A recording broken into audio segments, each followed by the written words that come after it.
Buenas tardes, mi nombre es Ángela García Solaesa y soy profesora del grado de Nutrición Humana y Dietética de la Universidad Católica de Ávila y soy doctora en Biotecnología y Seguridad Alimentaria. Os voy a presentar hoy una charla sobre las toxinfecciones alimentarias. En concreto vamos a profundizar en esos consejos, esas recomendaciones para intentar prevenir o evitar estas toxinfecciones alimentarias. Bien, vamos a comenzar hablando, el primer punto será, entender qué son las toxinfecciones alimentarias, poner ejemplos e intentar definir esta serie de afecciones o patologías. Después hablaremos de estas toxinfecciones alimentarias, las más habituales, las más frecuentes, las más comunes, que probablemente a todos vosotros os suenen, ¿vale? Los agentes causantes de estas toxinfecciones alimentarias o la mayoría de ellos. Y ya por último, pues entraremos en concretar o un poco más en profundidad hablar sobre esos consejos, esas medidas que debemos de llevar a cabo para prevenir al menos lo máximo posible tener una toxinfección alimentaria, ¿no? Iremos viendo uno a uno, desarrollando uno a uno todos esos consejos que siempre van a ayudarnos a prevenir, como digo, y a evitar que esto suceda.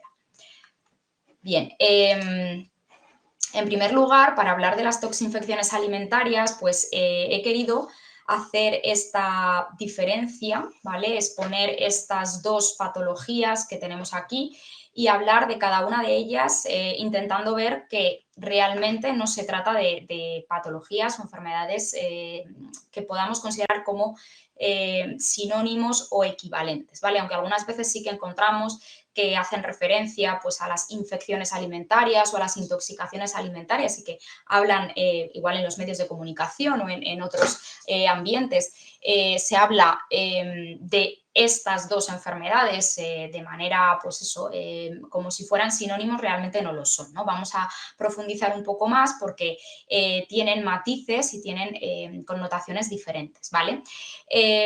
Sin embargo, el término toxinfecciones alimentarias sí que va a recoger tanto las infecciones como las intoxicaciones alimentarias. Por eso realmente es el término que se usa para englobar, para hablar de ambas, ¿vale? Tanto de la infección como de la intoxicación. Bueno, pues dicho esto, vamos a ver qué son cada una de ellas y en qué se diferencian.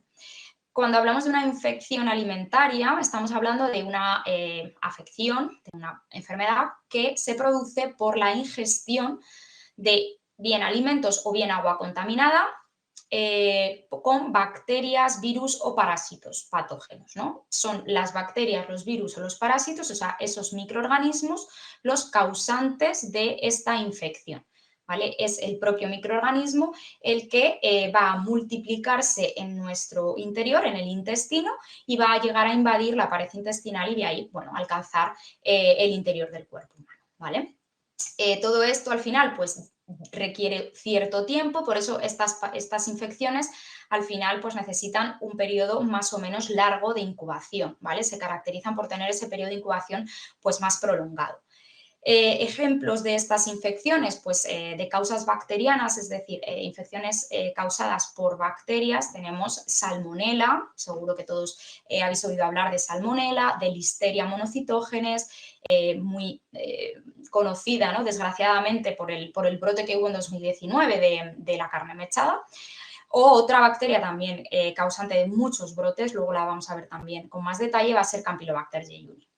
Pero no solamente tenemos bacterias que causan estas infecciones, sino también virus cada vez más frecuentes, aunque son menos conocidos, pero también los alimentos pueden contener estos virus y esos virus van a llegar a nuestro intestino, a nuestro cuerpo y poder causar esas infecciones. El rotavirus, adenovirus, virus de la hepatitis, entre otros, serían los más habituales. Y por último tendríamos parásitos, también enfermedades parasitarias se van a incluir en este grupo de infecciones alimentarias, algunas tan comunes como la triquinosis, producida por Trichinella spiralis, o el anisakis, entre otras.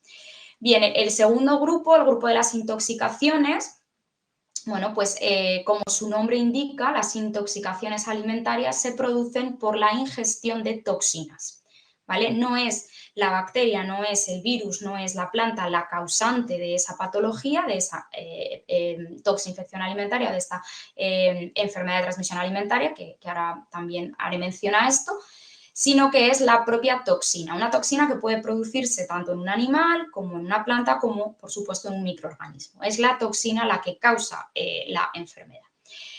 Por eso las llamamos intoxicaciones alimentarias. Tenemos un ejemplo muy claro con las micotoxinas. Las micotoxinas las producen ciertos hongos en condiciones determinadas. Serían metabolitos secundarios de los hongos que a determinadas condiciones, cuando se dan esas condiciones, bueno, pues aparecen, se producen y son causantes de muchas enfermedades, enfermedades bastante graves además.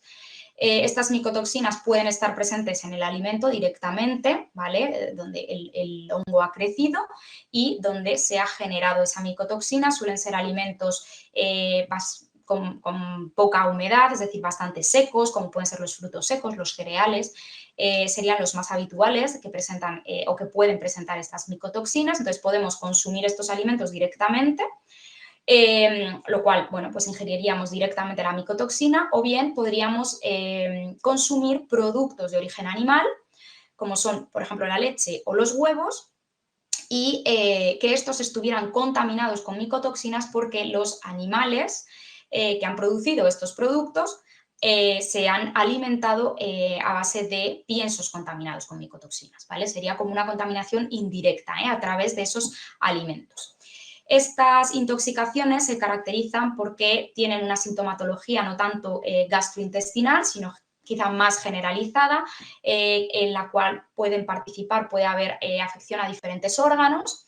También se diferencian de las infecciones en que estas aparecen bruscamente en el momento que se absorbe la toxina, se absorbe el alimento contaminado, pues ya tendríamos esos síntomas. Tenemos ejemplos, aparte de las micotoxinas, dentro de bacterias que producen estas toxinas.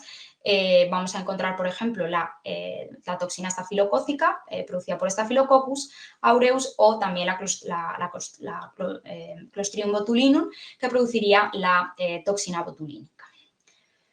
Bien, como decíamos, ambas, ¿vale? Tanto infección alimentaria como intoxicación alimentaria son consideradas, ¿vale? Se pueden englobar en este término de toxinfecciones alimentarias, ¿vale? Por eso el nombrar así al conjunto de todas estas, ¿vale? Cuando hablamos de toxinfecciones alimentarias nos referimos pues a todas esas enfermedades que se producen por el consumo de alimentos que hayan podido contaminarse con ciertos agentes biológicos, microorganismos patógenos, tales ya sean bacterias, virus, parásitos, o bien, ¿vale? Ahí incluimos también, o bien las toxinas que algunos de estos producen, ¿vale? O sea, ciertos microorganismos directamente, o bien a través de esas toxinas que pueden producir algunos de ellos.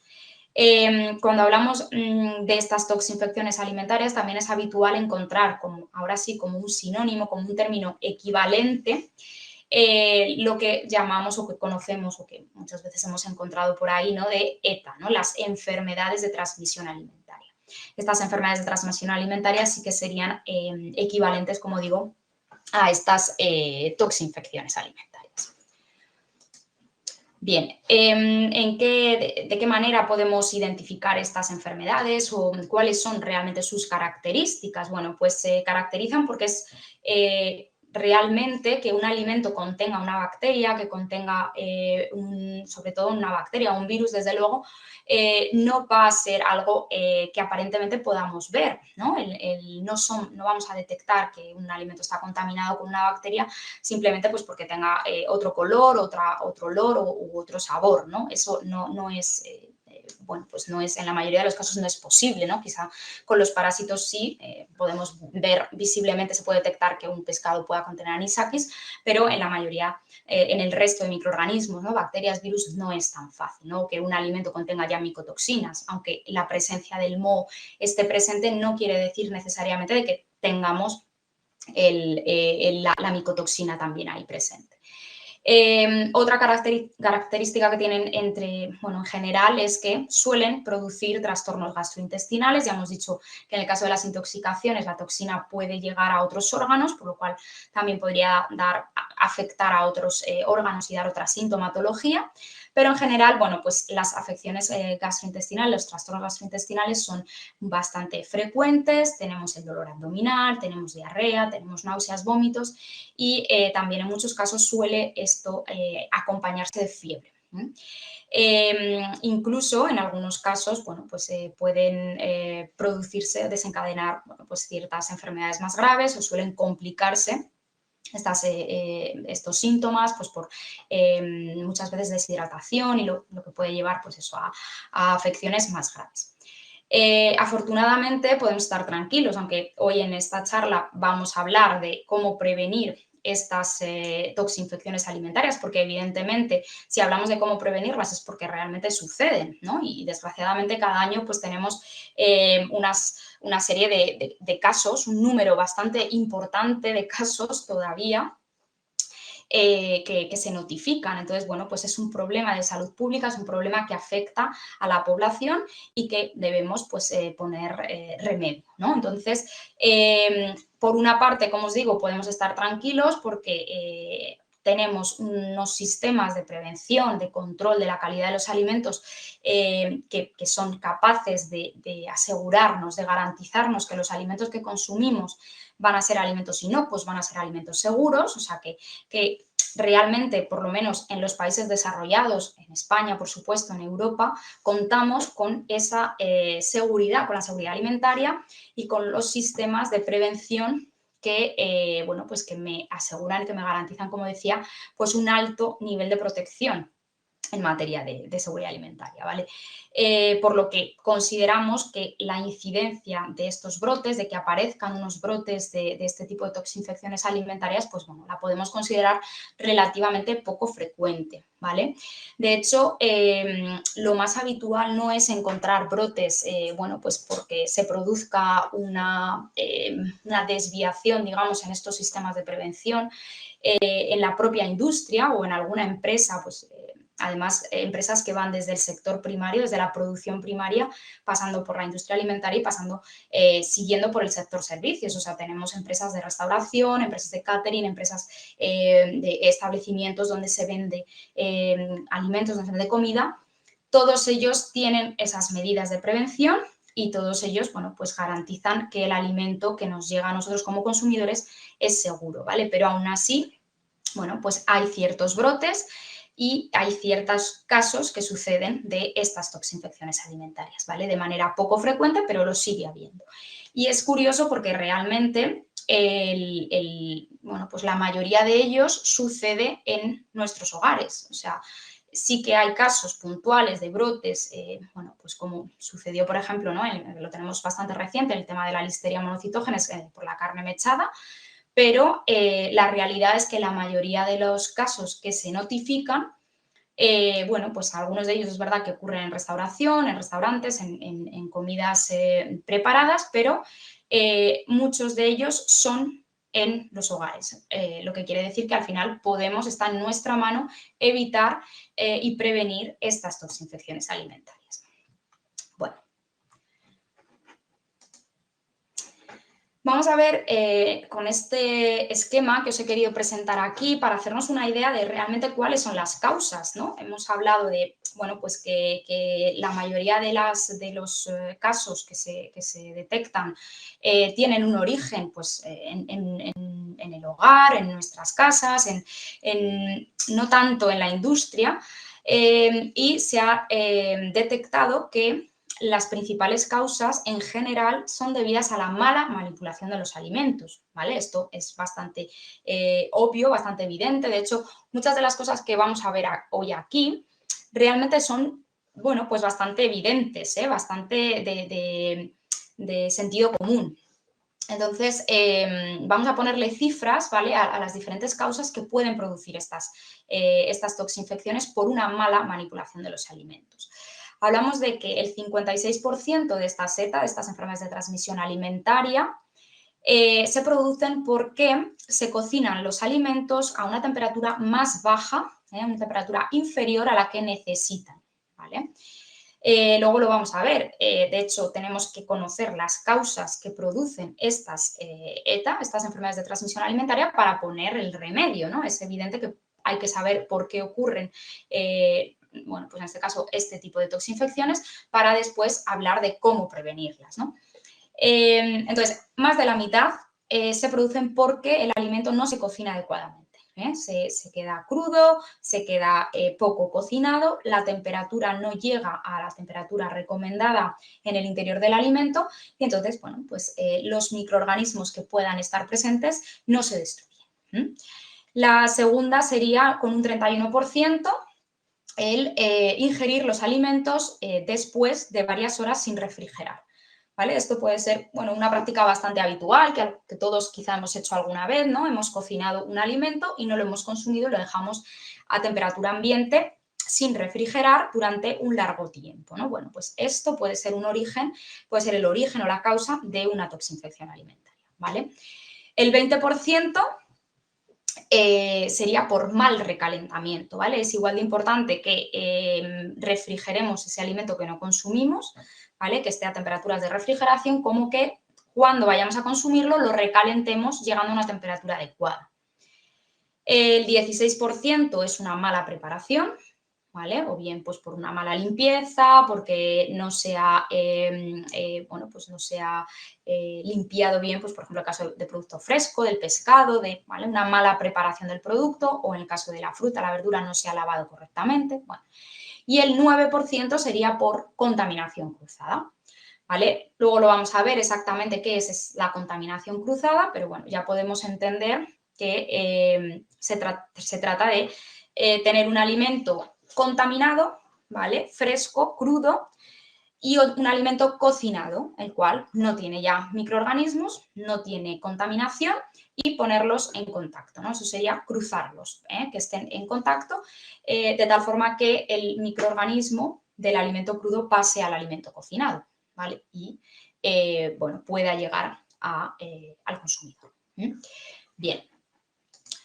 Vamos a ver ahora las toxinfecciones alimentarias más comunes, más bien los agentes causantes de estas toxinfecciones alimentarias, las más conocidas, que vamos, en muchos casos, que os van a sonar porque son habituales, ¿no? Muchas veces, pues por la propia prensa, por las noticias, nos han llegado casos, desgraciadamente, de estos brotes. Tenemos causas bacterianas, Campylobacter, Salmonella, Listeria monocytogenes, Escherichia coli, Staphylococcus aureus, Clostridium perfringens, Clostridium botulinum y Bacillus cereus. Esas serían bacterias. También tenemos a ciertos virus que, como digo, van siendo cada vez más frecuentes, aunque parece que bueno, pues, son menos conocidos, pero van estando ahí presentes ya en los alimentos. Tenemos norovirus o rotavirus. Y luego, como parásitos, pues el Toxoplasma gondii o el Anisakis. Bien, vamos a, en concreto, hablar de la campylobacteriosis. La campylobacteriosis sería la enfermedad que se produce, es causada por la bacteria Campylobacter, por el género Campylobacter. ¿Y por qué vamos a hablar de ella? Pues porque la campylobacteriosis sería la enfermedad de transmisión alimentaria, la ETA más frecuente en España. Es la causa principal, Campylobacter, de las toxinfecciones alimentarias en España. En concreto, tenemos datos del 2019, que ahora también los compararemos con otra de las toxinfecciones más frecuentes. Se produjeron en 2019 hasta más de 5.000 brotes alimentarios por esta bacteria. Más de 5.000 brotes, no de 5.000 casos. Estos 5.000 brotes equivalen a, bueno, su equivalencia en casos fueron casi 50.000 personas afectadas y hasta 690 fallecidos, ¿vale? Se notificaron. Es decir, las cifras son muy alarmantes. Seguimos teniendo, ¿no? Aun con toda la prevención en industria y prevención en otros ámbitos, tenemos muchos casos de esta toxinfección alimentaria. ¿Dónde vamos a encontrar a Campylobacter? ¿Dónde podemos encontrarla? Bueno, pues se puede encontrar realmente en cualquier lugar, ¿vale? Pero sobre todo va a estar en el intestino de numerosos animales, incluso en nuestro propio intestino. ¿Cómo nos vamos a contagiar? Bueno, pues lo más habitual, las principales causas son consumiendo leche cruda, es decir, leche sin pasteurizar, leche sin tratar térmicamente, también consumiendo carnes o aves, sobre todo aves, crudas o poco cocinadas, e incluso pues, otros alimentos como bueno, pueden ser agua o hielo contaminados. Los alimentos realmente que más frecuentemente son el origen de estos brotes, de estos casos de campilobacteriosis, sería la carne de pollo y la leche cruda. Y se darían más casos, sí que tiene cierta estacionalidad, en verano, pues por las temperaturas hay un pico en estas notificaciones. Los síntomas que vamos a presentar se van a producir entre 2 y 10 días después de haber ingerido estos alimentos contaminados y vamos a tener, pues sobre todo, una sintomatología gastrointestinal, con dolor abdominal, con diarrea muy intensa y duradera, con bueno, pues un malestar general, fiebre, náuseas y también a veces vómitos. Incluso en ocasiones podemos llegar a tener ciertas alteraciones articulares o nerviosas. Bien, vamos a pasar a hablar de la salmonelosis. La salmonelosis sería la segunda causa, la segunda bacteria que más toxinfecciones, bueno, la salmonelosis, la salmonela, ¿no? En este caso, la salmonelosis sería la beta que produce la salmonela. La salmonela es la segunda bacteria que más toxinfecciones alimentarias produce en la Unión Europea, después de Campylobacter. Y en concreto en España, pues en el mismo año, en 2019, se notificaron más de 5.000 casos, 5.103 casos, aquí sí que son casos, si comparamos con los casi 50.000 de Campylobacter, bueno, pues la diferencia es bastante importante. Además, aquí sí que se ha notado, se ha visto un descenso en estos casos, porque es verdad que en 2018, en años anteriores, se estaban notificando en torno a 8.000, 9.000 casos, ¿vale? O sea que, bueno, empieza a bajar la incidencia. También, pues en caso de salmonela, al igual que en Campylobacter, tenemos una estacionalidad en la incidencia, es mucho más alta en verano. El principal origen, pues también es el tracto intestinal en animales, fundamentalmente en aves y en cerdos. ¿Y cómo nos contagiamos? Pues bueno, el principal alimento es el huevo crudo, ¿vale? Es el que nos transmite la salmonela. También carnes crudas o poco cocinadas, sobre todo de ave. Y también puede darse en verduras regadas con aguas residuales o incluso productos marinos crudos, que vayamos a consumir crudos, que hayan venido pues, de aguas contaminadas o incluso por la poca higiene por parte de los manipuladores, ¿no? Que puedan transmitir la bacteria directamente al alimento. Los síntomas pues, también van a aparecer a los 2-7 días de haber consumido el alimento, ¿no? De una manera similar a Campylobacter, y también van a tener una sintomatología, va a ser pues prácticamente gastrointestinal, con dolor abdominal, diarrea, vómitos, fiebre, malestar general y dolor de cabeza. Hay que tener mucho cuidado en ambos casos, ¿vale? Pero en niños y ancianos, sobre todo por la deshidratación que puede darse, una importante deshidratación, si tiene sobre todo otras enfermedades, pues bueno, puede llegar a ser muy grave la enfermedad o incluso a la muerte. Bien, ¿qué tienen en común Campylobacter y Salmonella? Bueno, pues curiosamente ambas bacterias son sensibles al calor, ¿vale? Y mueren cuando calentamos por encima de los 70 grados, ¿vale? Es así de simple. Es decir, no son bacterias que sean termoestables ni que, bueno, que sobrevivan a ciertas temperaturas, no, son sensibles al calor y si calentamos el alimento adecuadamente vamos a destruir estas bacterias si se encuentran en el alimento, ¿vale? Por lo tanto, ¿dónde está el riesgo? Bueno, pues el riesgo está en, como decíamos, en esos alimentos que consumimos crudos o poco cocinados, ¿vale? Ese sería el principal origen de estos brotes, de estos casos de campylobacteriosis y salmonelosis, y también en la contaminación cruzada, ¿vale? Esa contaminación que ocurre cuando los productos cocinados entran en contacto con otros productos crudos que están contaminados, de manera directa o de manera indirecta. Podemos hacer un contacto directo, podemos hacer un contacto a través de un utensilio, de una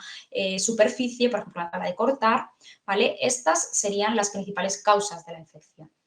Tanto por el mal calentamiento de los alimentos, por consumir alimentos crudos o poco cocinados, como por esa contaminación cruzada. Por lo tanto, claramente tenemos aquí ya un aspecto importante para prevenir estas enfermedades, que es, por un lado, la cocción adecuada y, por otro, pues la higiene durante esa manipulación de los alimentos, ¿no? Con estas dos medidas vamos a prevenir, bueno, en la mayoría de los casos, estas infecciones causadas por estas bacterias. Bien, otras infecciones, toxinfecciones habituales, o bueno, más no tan habituales, no que presentan tantos casos como Campylobacter o Salmonella, pero bueno, sí que son, normalmente sí que tenemos, bueno, pues ciertas notificaciones cada año, hay un número, bueno, ya reseñable, ¿no? de brotes. La tercera causa más común es la Escherichia coli. Los alimentos más frecuentemente implicados van a ser carnes de vacuno, también verduras y hortalizas frescas y la leche. Y luego tendríamos la listeria monocitógenes, que causa la listeriosis.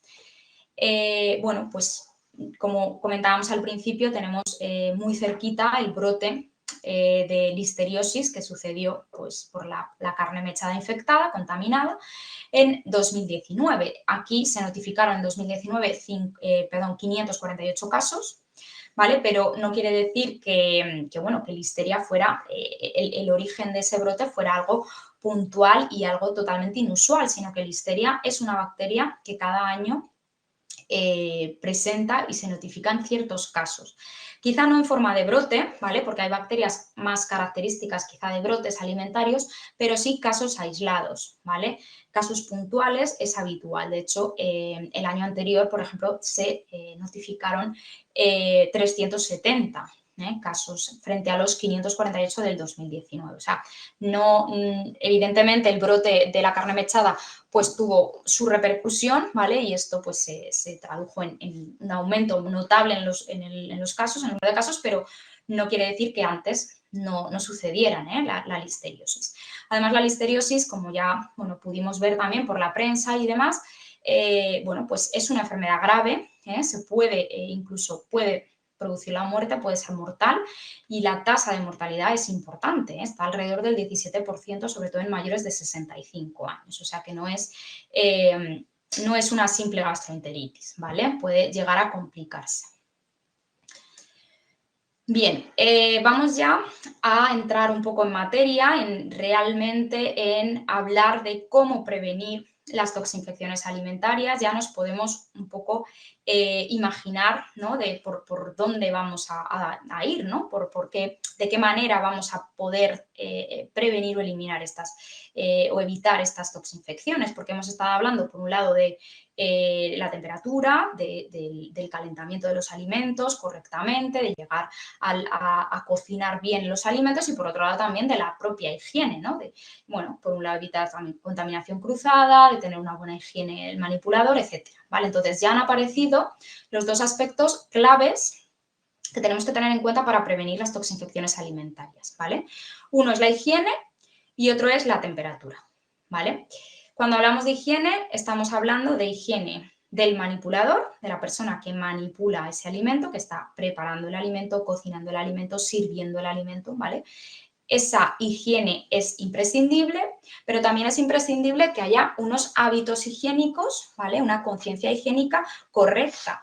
No solamente el propio manipulador, evidentemente, tiene que tener las manos lavadas, tiene que tener una higiene adecuada, sino que los utensilios que utilizamos para preparar esos alimentos también tienen que estar limpios. Las superficies, estamos hablando pues de una tabla de cortar, estamos hablando de una encimera, estamos hablando, pues de todo lo que vaya a estar en contacto con el alimento tiene que tener una correcta higiene. Y, por supuesto, el tercer punto se refiere a la propia materia prima, al alimento en sí, ¿vale? Yo tengo que tener un alimento que presente pues un estado de frescura, si es un alimento fresco, que presente un buen aspecto, que tenga un buen color, que tenga signos de que ese alimento está correcto, ¿no? Está fresco y tiene esa higiene adecuada. Y luego el segundo punto, muy, muy importante, sería, como decimos, la temperatura. ¿Vale?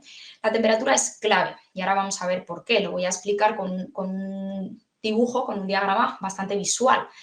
La temperatura, hablamos de temperatura no solo durante el cocinado, ¿vale? Que evidentemente también, que hemos dicho, no hay que dejar los alimentos crudos, sobre todo, pues eso, carne de aves, carne de ternera, ciertas verduras, incluso hortalizas, bueno, pues siempre que se pueda se cocina el alimento a temperaturas lo suficientemente, a temperatura por encima de 65 grados, que me garantice que si hay algún microorganismo patógeno, bueno, pues va a destruirse con la temperatura.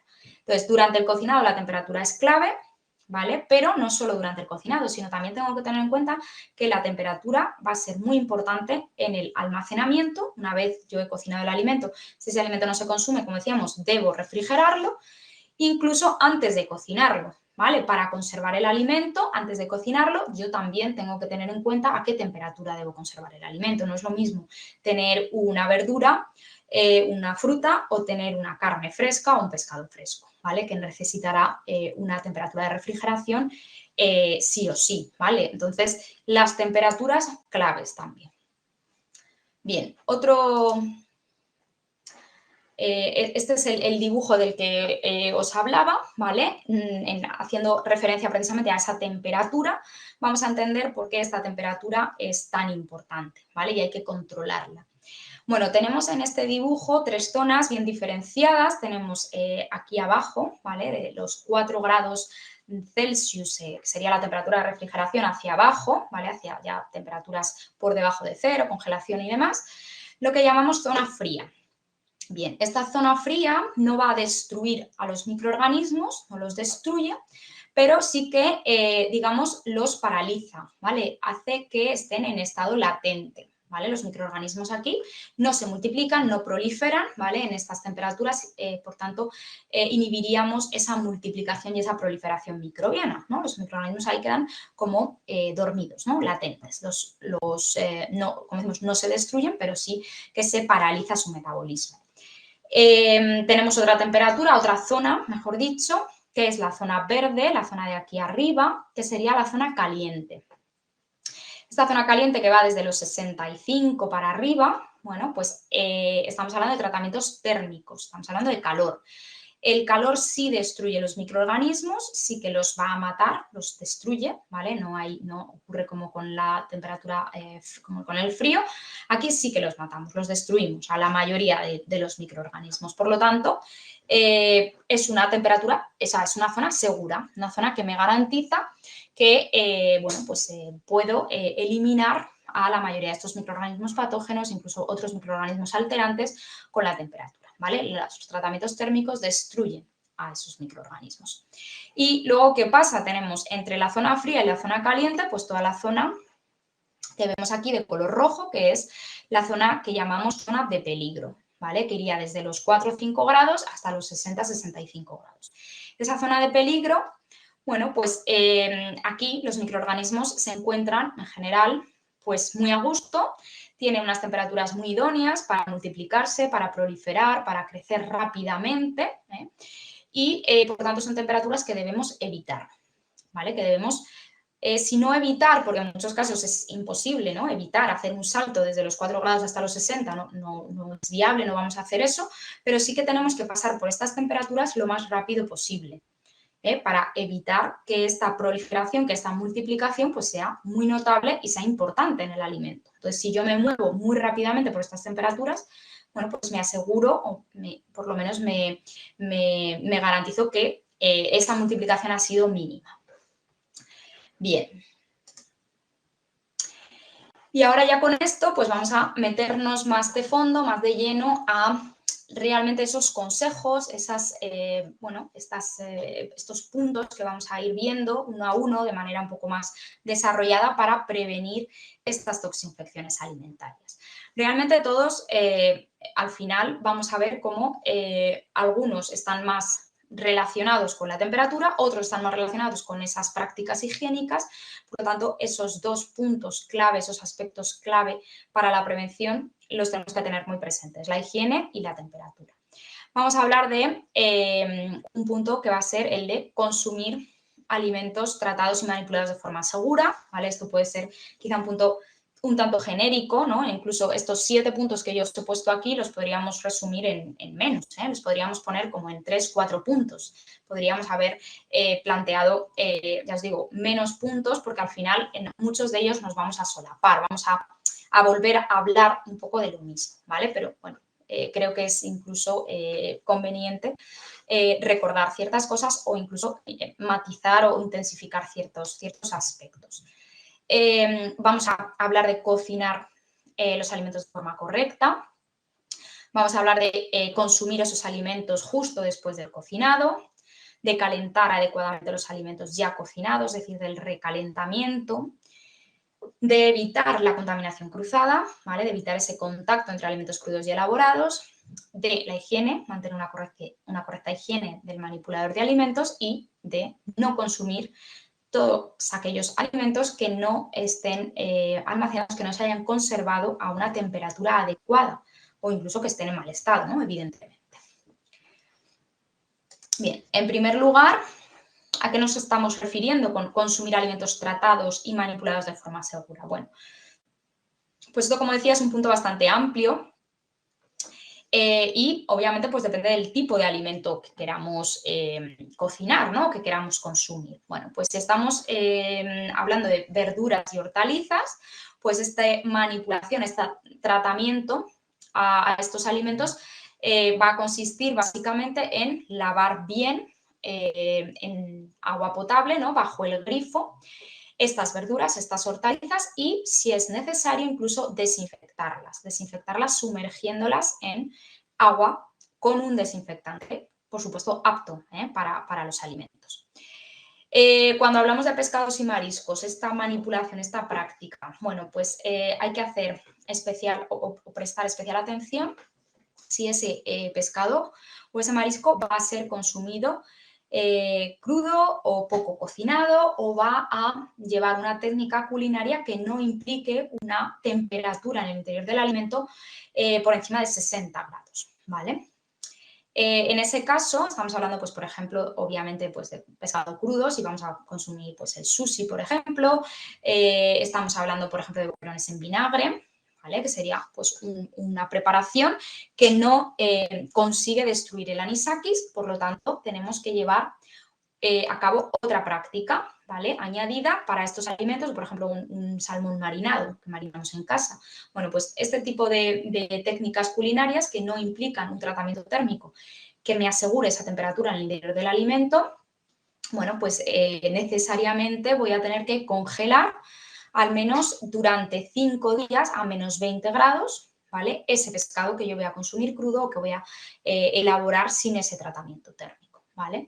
Quedarían excluidos de esta congelación, pues, por ejemplo, pescados que, porque esto sí que se refiere a pescado y se refiere también a cefalópodos, ¿vale? Estamos hablando, pues, de sepia, de calamar, de pulpo, ¿vale? También se aplicaría. No se aplicaría, por ejemplo, a pescados de río, ¿vale? Si estamos hablando de una trucha, estamos hablando de otro tipo de pescados, o tampoco se aplicaría a molusco bivalvo, mejillones, almejas, ostras, ¿vale? Bien, otra práctica que podemos encontrar habitual es la descongelación. ¿Cómo hay que descongelar los alimentos y qué tengo que hacer una vez que descongelo el alimento? Bueno, pues parece evidente, ¿no? Si yo voy a descongelar un alimento es porque lo voy a consumir, lo voy a cocinar, ¿vale? Es muy importante cocinar lo antes posible ese alimento, una vez que se haya descongelado el producto. Y, por supuesto, no volver a congelar si el producto ya ha sido descongelado, ¿vale? ¿Cómo haría yo esa descongelación? Bueno, pues en caso de piezas pequeñas sí que podemos usar el microondas, sería una práctica segura. pero se debería cocinar, aún así. O sea, el microondas lo utilizo para descongelar, pero habría que cocinar después inmediatamente, una vez que está descongelado. Y lo más seguro y lo más recomendado es que, bueno, si tengo una previsión de hacer una cierta preparación de un cierto alimento, una cierta comida, es descongelar con cierta anticipación en el frigorífico, ¿vale? Eso sería lo más recomendado. Ni a temperatura ambiente, ni, por supuesto, por inmersión, meter en agua, ni nada así. Simplemente yo paso del congelador al frigorífico y, bueno, pues el día anterior, si yo ya preveo que voy a consumir un cierto alimento que está congelado, pues lo saco del congelador y lo pongo en el frigorífico para que se descongele y al día siguiente tenerlo ya descongelado, ¿vale? Bien, otras prácticas que yo puedo, dentro de este punto 1, bueno, pues prácticas hacer, bueno, pues tener esas prácticas seguras, ¿no? O manipular esos alimentos de forma segura. Bueno, cuando trabajo o cuando elaboro preparaciones en frío, siempre hay que tener un especial cuidado y extremar ahí las medidas de limpieza, también de desinfección, de no solamente pues del propio manipulador, como decíamos, sino también de las superficies, de los utensilios que yo utilice y demás. Hay que evitar, ¿vale? En este caso, cuando también pues, estoy elaborando alimentos que se van a consumir así tal cual en frío, hay que evitar que coincidan otras actividades que puedan suponer un riesgo de contaminación cruzada, ¿vale? Si yo estoy preparando una ensalada, bueno, pues igual si estoy ahí a medias cortando la lechuga, el tomate, etcétera, no me voy a poner a cortar unas pechugas de pollo, pues porque, bueno, pues igual es más fácil, ¿no? Que se produzca un contacto o bien con el utensilio que con el cuchillo, o, bueno.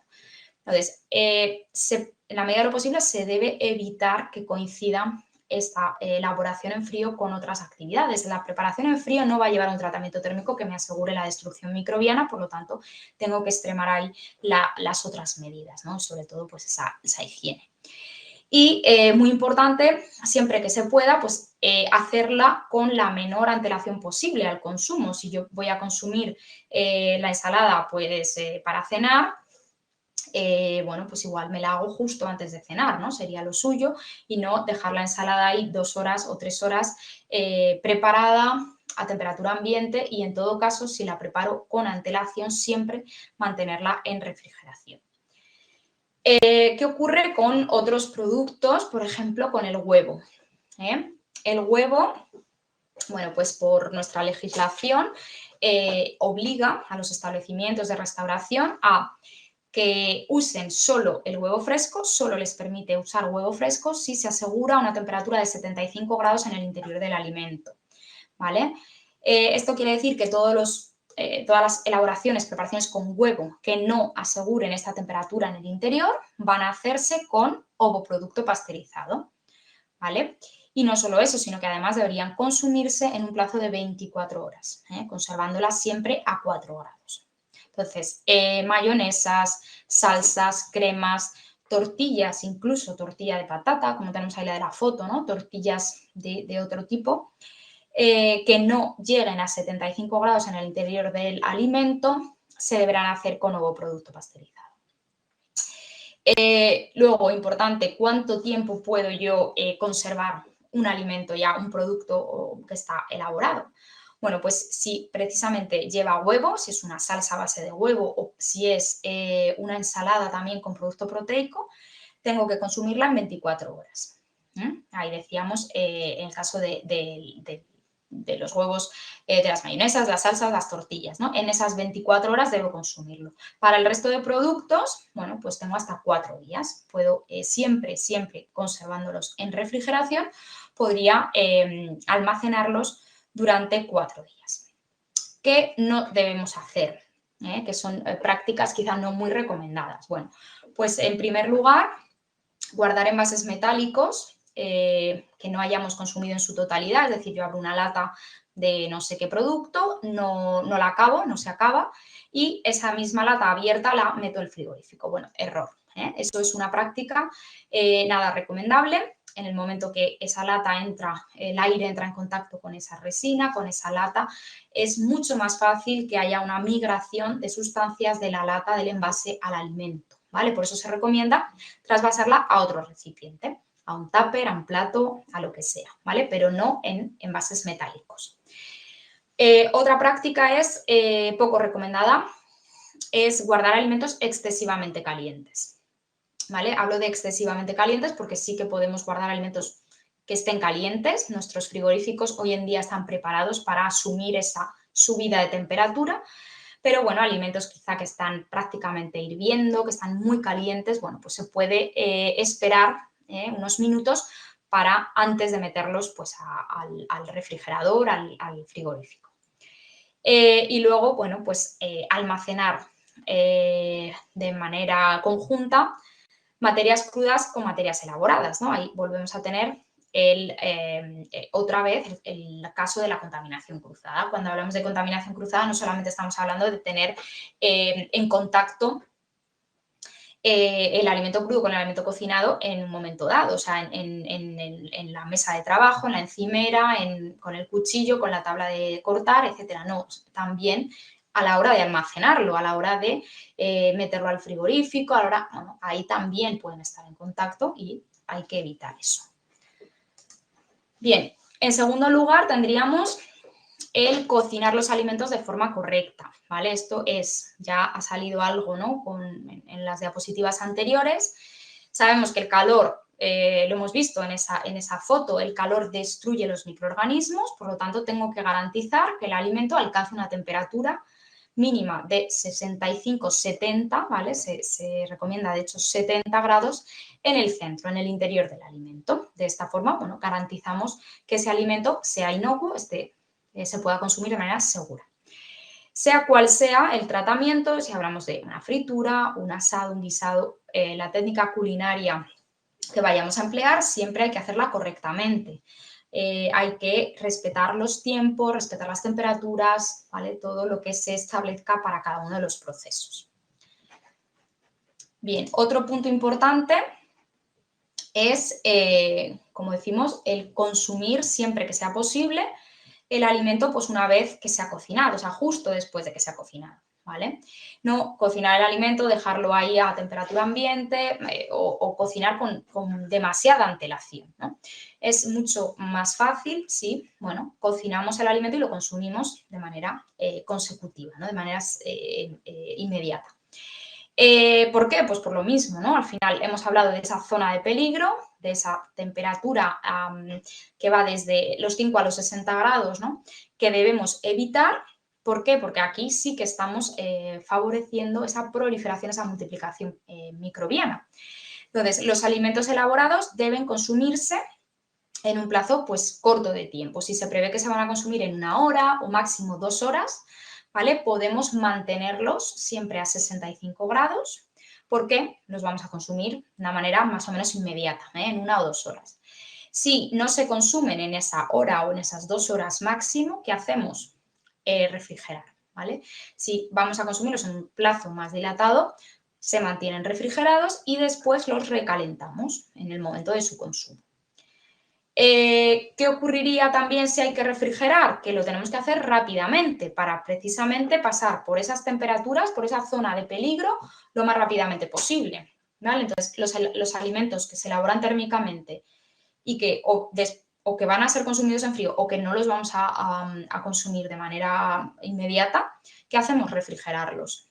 Esa refrigeración tiene que ser rápida, o sea, ese enfriamiento tiene que ser muy rápido. Tenemos que pasar de esos 60 grados a unos 10 grados en menos de 2 horas. Eso es lo que se recomienda. Bien, el siguiente punto, que también lo hemos mencionado ya, sería calentar adecuadamente los alimentos ya cocinados. Hemos hablado que, bueno, siempre que sea posible se debe consumir el alimento en 1 o 2 horas, o sea, elaboramos el alimento y lo consumimos más o menos de manera inmediata. Si no, lo que hacemos es refrigerarlos rápidamente, ¿vale? En ese enfriamiento rápido, en menos de 2 horas, de 60 a 10, y después cuando vayamos a consumirlos tenemos que recalentarlos. ¿Cómo se hace ese recalentamiento? Bueno, pues el recalentamiento también tiene que alcanzar los 70 grados, ¿vale? Y una vez que se haya ya recalentado, se mantendrá a 65 hasta que vaya a consumirse, ¿vale? Si recalentamos el alimento y no se ha consumido, deberíamos desecharlo. Bien. Pasamos al punto 5, que también ya nos ha aparecido, que es el punto de la contaminación cruzada, ¿vale? Evitar el contacto entre alimentos crudos y alimentos elaborados.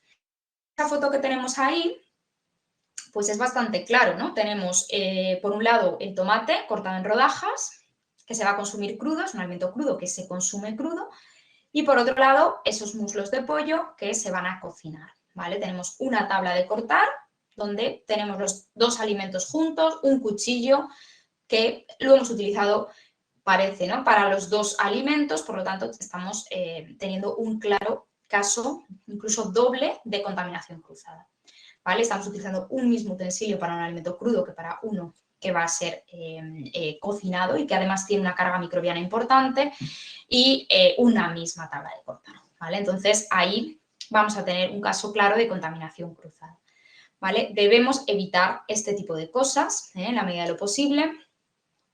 La contaminación cruzada sería el proceso por el cual un agente indeseable llega a un alimento. ¿Cómo llega a ese alimento? O a través de los manipuladores o a través de otros alimentos, incluso a través de superficies, de utensilios que se han utilizado en su manipulación. Pero ojo, no solamente estamos hablando de un agente biológico, es decir, un microorganismo, que podría ser que esté ahí en el pollo y vaya a pasar al tomate, ¿no? Y luego yo el tomate me lo como crudo y no destruyo ese microorganismo. Bien, puede ser ese agente biológico, pero también puede ser un agente físico o un agente químico. Cuando yo, por ejemplo, estoy utilizando un producto de limpieza en una encimera, en un utensilio, de lo que sea, tengo que aclararlo bien, tengo que eliminar bien cualquier resto, cualquier residuo, porque si después yo ahí pongo un alimento, puede directamente pasar ese producto, ese agente químico, pase al alimento y se produzca su contaminación, ¿vale? Entonces, bueno, esa puede ser directa, como decimos, o puede también incluso ser indirecta, ¿vale? Bueno, se produce un alimento contaminado a otro que no lo está, de manera, pues eso, utilizando un utensilio, una superficie de manera más indirecta y no tanto con ese contacto alimento-alimento. De cualquier forma, podemos prevenir la contaminación cruzada, tenemos que evitar que ese contacto suceda entre alimentos crudos y ya cocinados. Utilizar superficies y utensilios diferentes siempre que se pueda para manipular alimentos crudos y alimentos ya listos para el consumo. Si no tenemos dos tablas para cortar, pues evidentemente tendremos que lavar bien la tabla antes de utilizarla para el alimento crudo, ¿no?, el que vayamos a consumir crudo. Limpiar, como decimos, las superficies y utensilios después de utilizarlos para alimentos crudos, lavarse las manos después de manipular alimentos crudos y, ojo, importante, cuidado con los paños de cocina para secarse las manos y los platos, ¿vale? Los paños de cocina a veces son un foco de gérmenes, suelen estar muy húmedos y hay que renovarlos con cierta frecuencia, ¿eh? Se recomienda incluso una vez al día cambiar el paño de cocina y tener esa precaución de, bueno, ¿para qué se usa el paño de cocina? No es lo mismo secarme yo las manos, secar los utensilios o secar ciertos alimentos, ¿no? Bien, en punto 6 tendríamos aquí ya el aspecto higiene muy presente, mantener una correcta higiene del manipulador de alimentos. La persona que manipule esos alimentos debe llevar a cabo una higiene muy estricta, muy correcta, y no solo una higiene personal correcta, sino también una conducta higiénica adecuada, porque al final eso es un vehículo de microorganismos, nuestras manos pueden transmitir esos microorganismos, entonces es necesario que un manipulador de alimentos esté lavándose las manos a menudo, que haya una higiene en los utensilios, que esté lavando, fregando esos utensilios a menudo y que haya esa conducta higiénica, que estén concienciados de que hay que mantener la higiene en las superficies, en la cocina. Superficies y utensilios que se utilicen deben tener, como decimos, correcta limpieza y desinfección, y recomendamos lavar las manos con frecuencia y siempre después de haber manipulado alimentos crudos o residuos orgánicos. Si estamos tirando algo a la basura, si hemos manipulado algo en la basura, pues es conveniente lavarme las manos, porque no deja de ser un foco de gérmenes, ¿no? La basura va a tener mucha más carga microbiana que otros puntos de la cocina, ¿no? No toser ni estornudar encima de los alimentos, sustituir con frecuencia bayetas y estropajos, esto también es importante, y usar preferiblemente papel de cocina y cambiar a diario el paño de cocina, ¿vale? Por lo que comentábamos también en el punto anterior. Bien, y por último tendríamos el punto 7, no consumir alimentos perecederos que estén expuestos a temperatura ambiente, ni otros alimentos que puedan estar en mal estado, ¿eh? No sale entero, o sea, cambia un poco la letra. Pero bueno, en definitiva, ¿qué estamos aquí? ¿A qué nos estamos refiriendo? Pues muy importante, en nuestra casa es verdad que podemos tener un poco todo bajo control y podemos tener cierta precaución y con estas prácticas, ¿no? que hemos estado viendo, cada uno de esos puntos, pero llegamos a un bar, a un restaurante y necesitamos también conocer, ¿no? que estas prácticas o tener, bueno, pues esta seguridad en que las prácticas que se recomienda para prevenir estas toxinfecciones se están llevando a cabo, ¿no? O sea, que haya una conservación de los alimentos adecuada. Muy importante es que los alimentos estén protegidos en unas vitrinas, que estén tapados, que estén protegidos y conservados a la temperatura adecuada. Si está a temperatura de refrigeración, pues a temperatura de refrigeración. Si es una temperatura que puede ser ambiente, pues ambiente, pero siempre protegidos en vitrina, ¿vale? Y incluso podemos exigir estas medidas de prevención. Si vemos que esto no se lleva a cabo, pues bueno, una manera bastante fácil, ¿no? Es no consumir ese alimento en concreto y, bueno, consumir otro. Alimentos que puedan estar en riesgo si no hay una vitrina que los proteja, si no hay una temperatura adecuada de conservación de esos alimentos, pues el riesgo desde luego aumenta. En el domicilio también, pues evidentemente tenemos que tener los alimentos perfectamente conservados, con sus temperaturas, con esas fechas también de caducidad, consumirlos antes de esa fecha de caducidad.